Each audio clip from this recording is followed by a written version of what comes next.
welcome to another video, ladies and gentlemen. In this one I'm diving back into season 2, and I'm going to be delving into a scene that I've touched upon before, but I really want to focus on specifically this moment, because not only is it key to Robby's character arc, but it is also what I like to call foreshadowing, if you will. Now, this is the scene when they're at the beach club, and Robby's sat there, he's just chilling, he's just soaking up the sun.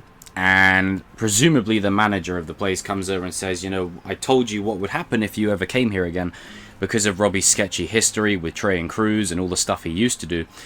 Much to Amanda's surprise, she's like, well, what's going on here? No, Robby's our guest, you can go away. So he goes away. And it's these kind of little scenes that I really enjoy, because there's so much character detail and foreshadowing and information that's crammed into such a small scene where not a lot is said, but it says so much, if you know what I mean.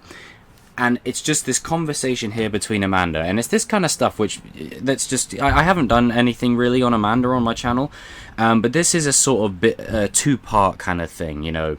This is a Robby video and an Amanda video. So this is also me giving you, I'm going to give you my thoughts on Amanda across the whole show as well. But essentially in this scene, Robby's sat there and he's thinking, look, you know, I should go. You know, I used to be a different person back then, did some bad stuff. And then she's like, did you hurt anyone? No, nothing like that. Just some bad stuff. And he's saying, look, I should probably leave. And she says, no, you know, we all make mistakes. It's what we do next that counts, right? And how key is that for Robby's character arc? I've been saying from day one, it's these kind of scenes which often get overlooked. You know, people just kind of brush it off as dialogue or just to fill time.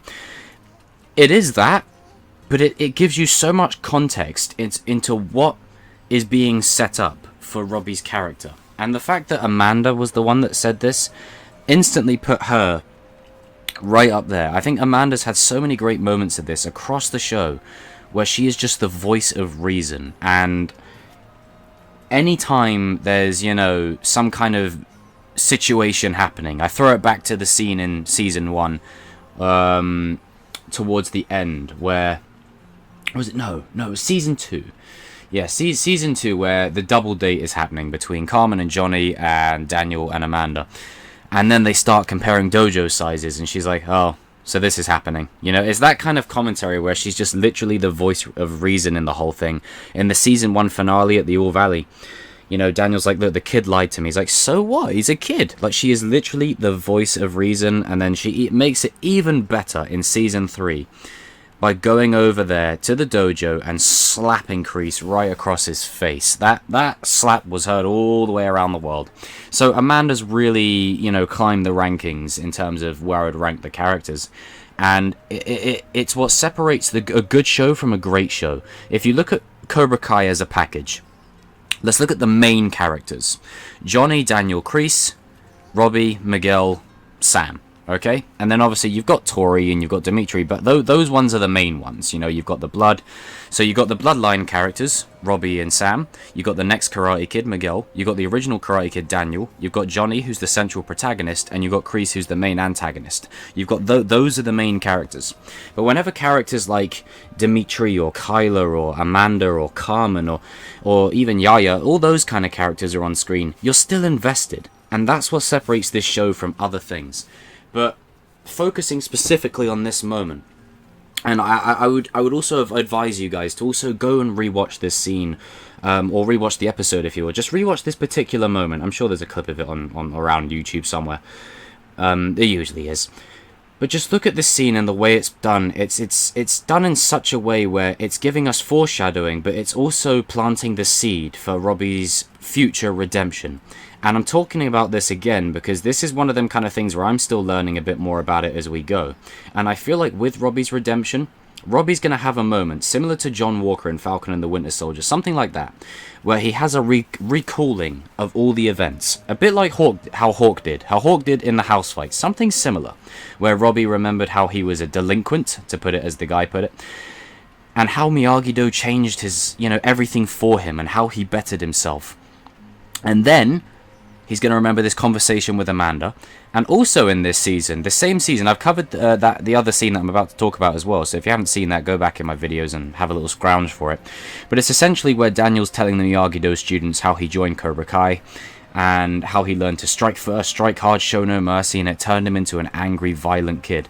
Like, it's the seeds are literally right there. That Robby is reliving Daniel's arc all over again. But with the difference this time, there's more of a focus on it. In Karate Kid 3, Daniel just joined Cobra Kai just for the sake of the training. There wasn't really any nuanced reason as to why, other than Miyagi wasn't going to train him at that point. But with Robby, it's just a drawn-out extended version because it's season to season. And it's gonna tie so much into his long-term arc. All these little things, all these little nuggets. And this is probably the only seeding scene that I haven't actually talked about yet. I think I pretty much covered every scene that lays the groundwork for Robby's, future fate. Except this one.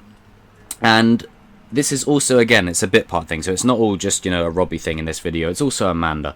And now she's just the voice of reason. She's just there. She tells people what they need to hear. But she has this warm gentility about her. But she's also fierce and tough. And that, I tell you what, Daniel, Mr. Daniel LaRusso got lucky with this one, didn't he? Absolutely scored, as Ali told him. Don't screw it up. Guys and girls, jump in the comment section down below. Let me know what you thought of this scene. What did you think of, how did you feel about Amanda in this scene, I mean, MVP right here. It's these kind of scenes that Amanda has all throughout the show that really, stake her claim for being one of the coolest adult characters. You know how in most shows, and I say this in a mature way, but you guys will hopefully you guys can instill the nuance and see what I'm trying to say, is a lot of times characters that are in Amanda's situation, when you watch other shows, they're usually either annoying or they're just there to fill time, or they're a waste of time. But Amanda's arc is very subtle. It's done in a different way across the show, where she doesn't believe that someone like Kreese could be dangerous until she's presented with the opportunity herself in season 3, and she goes there, clobbers in one, and throughout the show she's just the pure voice of reason and an absolute gentle soul. And this is why also, as I've discussed in the streams with King, RJ, Yinko, Talking Cobra Kai, and others, is that one possibility that could happen is Robby's redemption could come in the form of a mother's love. It could come either from his own mother, Shannon, it could come from Carmen, it could come from Amanda. I think it's going to be a mother that gets through to him. I think a mother will be absolutely key into bringing Robby home. If Robby is the Anakin Skywalker of this show, it's got to be the mother that brings him home. It's got to be. I mean, come on. Got to get that Star Wars parallel in there. Yeah, that'll be fun down in the comment section. It's not Star Wars! I know, I'm talking about themes. Anyway, guys and girls, jump in the comment section down below. We are marching forward to 6k subscribers. I cannot thank you all for your support and all that.